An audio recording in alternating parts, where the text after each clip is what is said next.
Hello, everyone, and welcome to the Golden Astrologer Podcast. This is Deb McBride, and I am here in beautiful Escazú, Costa Rica on Sunday, May 12th in the year 2024. And we're going to take a look at the astrology of the week ahead, but I have to comment on last week's astrology. I have to say that that whole situation of both Monday and Tuesday was really complicated, and I heard people asking me what's going on, and so is strange, and this one is behaving strangely, and my husband this, and my so that. And Monday, I think of the 2 days, Monday was the more difficult. Monday, it feels like it was a year ago. So much has shifted and changed as a result of what was going on those 2 days. And Monday was really that last passage of Mercury to Chiron for the third time. And I think it brought up a lot of the eclipse energies and really solved problems we may have been having at the eclipse period. And, I also think that if you were having some strong reactions to the eclipses, or they brought up a lot of emotions for you, there may have been some lingering patterns that came up on Monday as a result. Questions you had during the eclipse period, how you were managing through all the emotions of that, and what life circumstances came up for you during the eclipses, and this tapped into that again. But I believe now that there have been solutions and answers for people as a result of that final Mercury passage over Chiron at the eclipse point, or like a degree past the eclipse point. And then the new moon on Jupiter-Uranus, what I feel like was going on was that the last vestiges of the emotions, the questions, the things, the stress of the eclipses came up Monday, and then the solutions and the next chapter came forward with the new moon on the Jupiter-Uranus. And so we are going to have some lingering astrology of that this week, which I'll get to in a few moments. But that was a very strong new moon, setting the stage for the next 14 years because of the Jupiter-Uranus. It was not just any old new moon, as I said last week. In Taurus, it was a new moon conjunct this big configuration, the biggest one of the year. And so when we have to look at last week and sort of remember where we are really connecting with the fact that that new moon really kicked the Jupiter-Uranus into gear. And I definitely felt the Jupiter-Uranus when it happened on April 20th, but I can say from my own experience, Monday was the hotter day. Monday was the day when things were definitely more complicated. And then as the week progressed, the new moon enlightened us to some of the new patterns, the new things we have to embrace going forward. So I think that was profound and very interesting. I did my alchemy class on Wednesday evening. It went very well.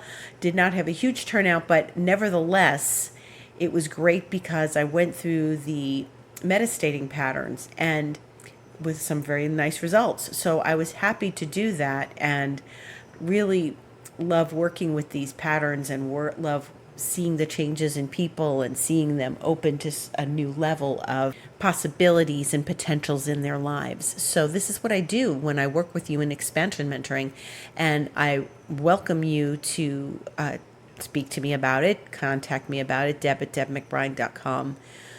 Info at thegoldenastrologer.com. And you can also buy the recording of the Alchemy Masterclass. And I would really love more people to have this information and see what's possible for them. So if you want a copy of the Alchemy Masterclass, you can still go to my website, thegoldenastrologer.com, and go to book online, and it will say Alchemy Masterclass, and you can click on it and purchase it, and I can send you the recording. So welcome to do that. And so tomorrow we are having Sun-Uranus conjunct 5:14 a.m. Eastern time, which is the middle of the night for me. But really we're almost there. The Sun and Uranus are just about conjunct. And it's a fascinating thing because remember, this Jupiter-Uranus happened April 20th. and it was really the beginning of the Taurus season. And now this is the last week of Taurus season. It's going to be Gemini season when we move into a week from now. We're going to start seeing them on Monday the 20th. That will be the sun in Gemini.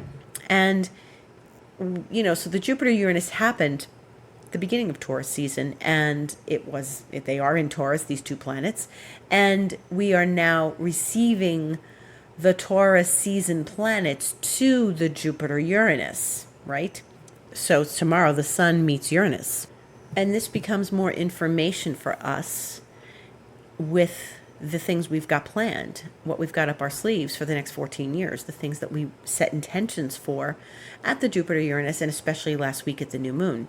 So remember, the sun and the moon meet together at one point, at the same place at the same time, and that's a new moon. But the moon is faster than the sun, so it met with that Jupiter-Uranus faster, and then it takes the sun a day to move one astrological degree, and so it took until tomorrow for the sun to meet Uranus, even though the moon met them last week. So the Jupiter is now ahead of Uranus because Jupiter is the faster moving planet. And so the sun going to Uranus is a little more shaking up of things in our lives, a little more understanding of how deep we can go with our new intentions. It is asking for innovation. It is asking for taking some risks. It is asking us to trust the process. It is asking us to move through this very creative period and see what's there for us, okay? Now they're going to really start to separate Jupiter and Uranus, and they'll be both in Taurus for a little while, and then we get into the end of May, not right now, but we get into the end of May, and it will show us that Jupiter going into Gemini. So this is the ending of Jupiter in Taurus, and Jupiter had that big conjunction with Uranus, and now the sun is coming to meet them. So the sun is coming now and is having a conversation with Uranus on Monday. And then later this week, the sun is going to meet Jupiter and have a conversation with Jupiter, and that will be Saturday the 18th, so a week from yesterday. And so this is great. That's 2:45 p.m. on Saturday. So this is the sun sort of tying together these planets and connecting with them and being present in that vitality sense. Where is the vitality in this aspect? How are we seeing the light in this aspect? Because it's been intense, and I think that the Jupiter-Uranus just alone was intense, and then the sun and the moon coming there, but now the sun is exactly coming to these two planets, and they're going to give us some more information when these planets all get together. So the first is, like I said, there's some innovation here. There's some qualities of what's next and what now for us. And then the sun will go to Jupiter, and the sun meets Uranus and Jupiter every year. Once a year, it'll pass over them. The sun does not retrograde, and so it's a nice positive, high energy aspect for both of these planets. The fact that they are happening to be together and the sun is meeting both of them in the same week is very good. So these are high energy planets. They are positive energy, and the sun goes and meets up with Uranus tomorrow and then Jupiter on Saturday.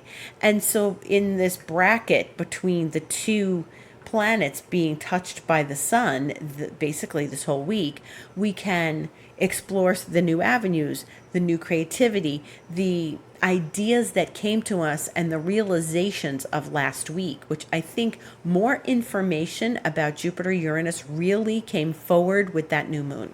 And I think we're going to get some more definitive stuff as we process sun to each of these planets. What's so remarkable is that the Jupiter-Uranus in and of itself was powerful, but it's an interesting year. This is an interesting dynamic. It's an interesting year. Jupiter-Uranus could have been any time. They could have been conjunct in Taurus last December, right? Depending on, obviously, there's the transit of the planets and how they meet up. But they met in Taurus during Taurus season. They didn't meet in Taurus during Sagittarius season. They didn't meet in Taurus in Leo season. They met in Taurus season. And why am I making this point? Because planets close to the sun, namely Mercury and Venus, are close to conjuncting this configuration, these two planets, Jupiter and Uranus. So the sun was going to go over them. They met, and then the sun met them, and the new moon met them. That didn't necessarily have to happen. Just because planets are in Taurus doesn't mean that they necessarily meet in Taurus season. Big planets. Like, we've gone through many a Taurus season without Uranus being in Taurus, right? And Jupiter. So this is the winding down of Jupiter in Taurus, but it is in the Taurus season that this is all happening. This is not necessarily the case, and that's what I'm trying to explain, and hopefully I'm getting across to you. Jupiter and Uranus could have met at any point in the year in Taurus, at any point in the year with Taurus.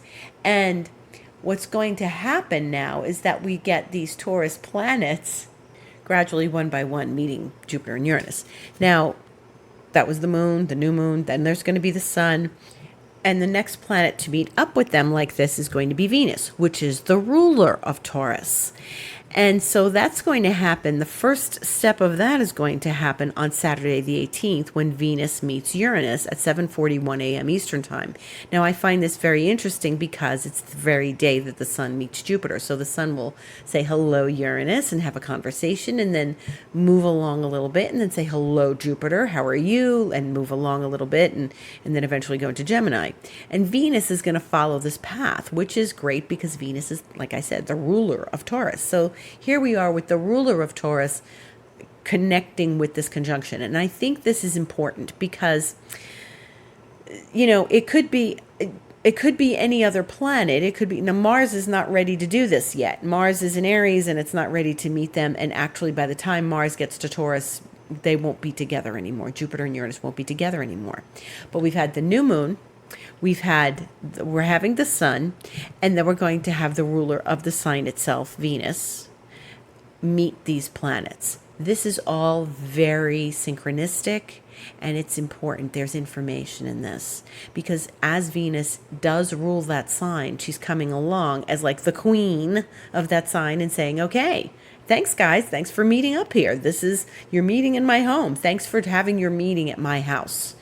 Okay, and she's so fertile when she's in Taurus, and we can experience like maybe really a deep planting of these seeds of fertility, of the things that we want to bear fruit over these next 14 years. Okay, wow, this is very powerful. And Venus will meet with Jupiter, but that's next week's podcast, okay? She's going to meet with Jupiter on the full moon. And she's going to meet with Jupiter at the end of Taurus, like the same day she goes into Gemini. So it's going to be at the very end, and then Jupiter will go into Gemini a couple days later. But we're going to leave that for next week's podcast. But let's say right now, Venus, who is in Taurus in her own sign, is meeting up with Uranus this week, the same time. It's closely following the sun. So, back in January, Pluto went into Aquarius just as Aquarius season was starting. The day Aquarius season started, Pluto went into Aquarius, the sun went into Aquarius, and the same thing sort of happened. The new moon happened in Aquarius on Pluto. So this is why I said a moment ago that this is an interesting year, because how often does it happen that you have a major astrological configuration happening or changing of signs, and it's really getting heated up and triggered by the planets in the season of that sign? So this is deep. This is really some deep stuff. We're not just having matter of fact, okay, last year, Pluto went into Aquarius, right? Pluto went into Aquarius last year in March, at the end of March. Aquarius season was way over. We were starting Aries season, and Pluto went into Aquarius. So it's a very different energy and it's a very different vibe when an outer planet is not getting passed over by all of the seasonal planets of the time. Pluto went into Aquarius, stayed for a little while, and, went retrograde in June and left, right? And it's not like that this year. It went into Aquarius in January, and then we got a whole bunch of Aquarius planets parading over Pluto, which made things really intense. Remember the end of January, beginning of February? Remember all of that? That was powerful. That was powerful. But now we're winding down this Jupiter-Uranus, and we're getting a very different perspective from the new moon. Then this week we'll have more information and different perspective from the sun, and then eventually Venus. So what does this mean for you? As I said before, what intentions did you set? What motivations do you have? Where are you taking this? How is this energy working in your astrological chart? And where is it? Where is it all happening? So where's all this Taurus going? So I have that lecture that I did at the end of last year, the masterclass on Vision of the Future 2024. And I talk all about which house Jupiter and Uranus are falling in, and I went through the houses and I talked about the effects of that. And so if you're interested in getting that, you can contact me. It's also available on my website, Vision of the Future 2024, to purchase. And you can feel the difference between now and before Jupiter-Uranus. I mean, there's a definite something has occurred. And for me, my work life, I definitely had some crossroads happen and some awakenings happen and some definite shifts happen and realizations, and they were all very positive. But the emotions of getting there were complicated. We had to pass through those eclipses first. Things happen in right order. Astrologically, they really do happen in right order. And so where are you now with this? What are you feeling? I bet you don't feel as maybe confused or sideswiped or intense as you probably did 3 weeks ago. And this is important. This is important. When that conjunction happened, it was like the beginnings of the seeds, and now we're really starting to say, oh, okay, that is what I'm supposed to be doing. Oh, I thought so. I think I thought I was supposed to be doing that, and the new moon came and it said, yeah, you're supposed to be doing that. That's a good thing. Do that. And you go, okay, now I know what I'm supposed to be doing. Now we're on track. Okay, I get it. All right, thank you. And so Uranus tomorrow, and of course in the lingering of this week, and probably today too, is going to help push you along here with the sun. It's like, oh, I get it now. The sun lightens things up. It enlightens us. So the sun passing over Uranus is going to give us that information that one piece maybe that we're missing. Uranus is a little more obscure. It's an outer planet, and getting its message sometimes is a little more difficult than Jupiter. Like, yippee, Jupiter. Okay, that's later in the week. But first is the more intense life shift that we need to encounter and endure and work with. And that's what the sun is showing us. And then when we get to Jupiter, it's like, whew, okay, great. I get it now. Now I'm set to move forward, and now I just know where I have to align my ducks in a row and get myself in alignment and get everything ready for the next chapter, this big next chapter. So very powerful aspects this week. And, pay attention. How are you feeling?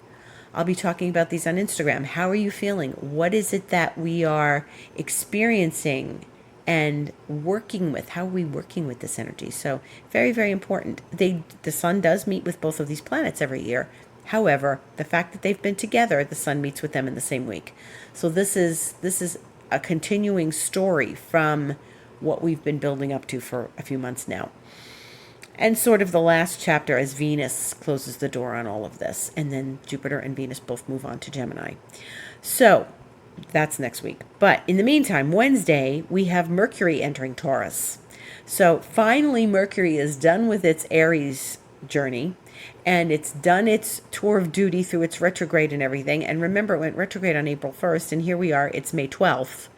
And On Wednesday the 15th, Mercury will be leaving Aries and going to Taurus. So all this time, and Mercury was in Aries for a while. Remember, it went retrograde at late Aries. So it was, it's been in Aries for a while. And so now some new, fresh fertility with Mercury going to Taurus.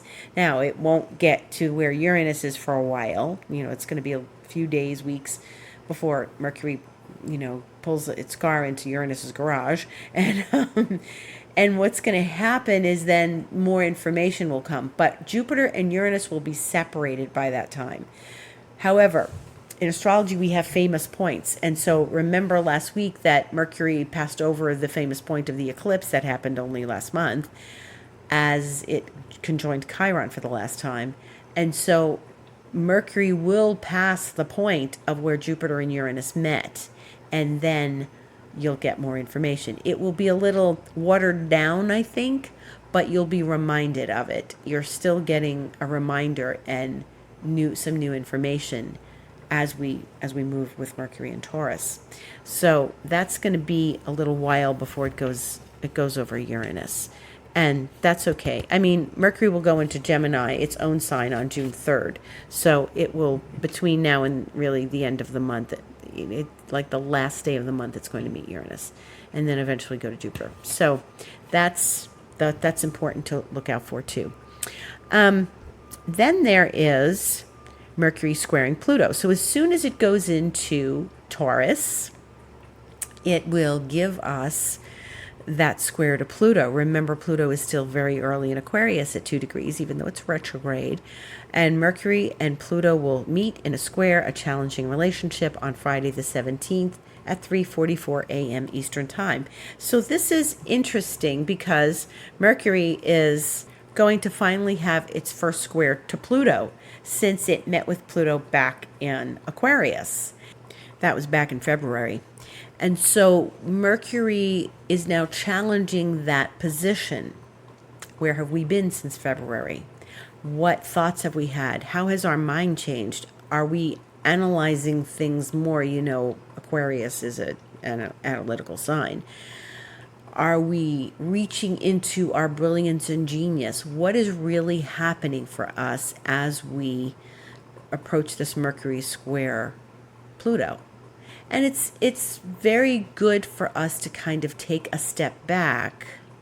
And we did this also when the sun was in early Taurus. Also, as soon as a planet is stepping into a fixed sign now, it's having a challenging relationship to Pluto because Pluto is early in Aquarius. So this is something very profound. We want to pay attention to our thoughts. We want to see how much we've changed. We want to see the growth that's happened since February and what have our plans done. Now, I think when everything hit Pluto for the first time in Aquarius, that was complicated, intense, emotional, thought-provoking, but majorly transformational. And so now we're getting a challenge to that. And where are we with that? How are we doing with that? What are we looking at when we explore the planet of communication, talking in a challenge to the planet of transformation? What's going on there? So how have we shifted our thinking and our beliefs, because Mercury is all that information, since we have, had that conjunction back in February. Now, I do want to talk a little more about Venus and Uranus because I mentioned them as a part of the Uranus-Jupiter. But Venus coming to Uranus is a bit of a shakeup in the field of relationships and finances. So it doesn't mean bad. It means you could hit the jackpot, actually. You don't know what it's going to be, because we know our friend Uranus is the planet of the unexpected, and it can be a little bit of a trigger. But there is the Sun Jupiter later that day, so I think that this is going to be pretty positive, or at least it's going to be eye-opening. Now, it could be about our relationships and how we are reacting to things in our relationships. It could be about a relationship story we have going on. It could be about how we connect with people during this time, how we are connecting with people, if it's going well, if we are connecting with people who are unusual, erratic, unpredictable, and maybe sometimes the loved ones in our lives, as ruled by Venus, could be behaving in a bit of an unpredictable way, in an unusual way. Or maybe you're the one behaving and reacting in an unusual way. And reacting, Uranus is also a planet of reaction. It's like, what? What? Surprise, What is that going on? What are you talking about? And like something comes out of nowhere. So something could come out of nowhere, but rest assured, it would be something that ultimately will benefit you because the Sun Jupiter is still the same day. And as Venus comes to speak to Uranus and then eventually Jupiter, she does have compassion, empathy, sweetness, friendship. She's in her favorite sign. So there's something really maybe beautiful going on. And maybe you'll get an unexpected compliment from someone. And maybe you'll get an unexpected invitation from someone. Maybe there'll be a romance that blossoms that you didn't realize was potentially there. I think it's going to be a nice thing. The moon is going to be in Libra early that day, so that's also Venus's domain. So she's in her own domain, and the moon, the other goddess, is going to be in Venus's other home. So I think this could be potentially very lovely, and it could be a happy surprise, a nice happenstance. And so I want everyone to focus on the good of this. Now, Uranus definitely shakes up the nervous system. So make sure you do some calming things, take a walk, use up the energy between the Sun going to Uranus and at the end of the week, Venus going to Uranus. This is a Uranian kind of week. There may be a bunch of unexpected things. Hopefully, you can manage the energy and don't lay awake all night thinking I'm never going to get to sleep tonight because of this crazy Uranus energy. And you want to use it in constructive ways, being creative, exercising, moving your body, doing things that are like spending the energy, moving past it, moving with it.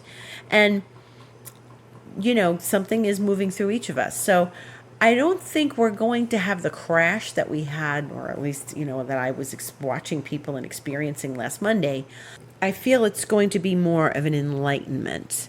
There may be some bouncy energy because this is bouncy. These are bouncy planets. So there may be some bouncy energy, Sun, Uranus, Venus, Uranus, Sun, Jupiter.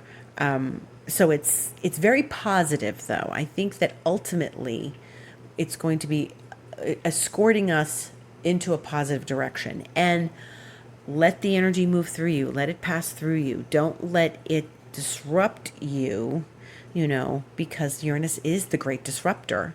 So just try to take it in and move forward.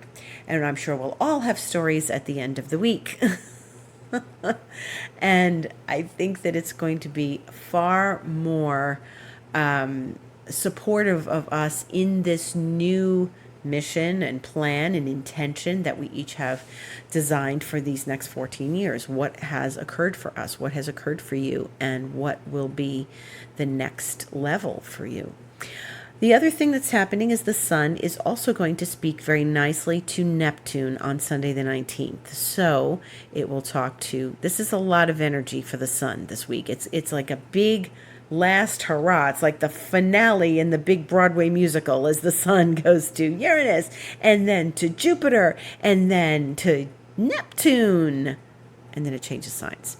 So it's going to sextile Neptune at 6:45 p.m. next Sunday the 19th, and it is a very lovely sextile. That's nice. The Sun in Taurus, very beautiful, smooth, and earthy and grounded, and the ethereal sense of Neptune in Pisces.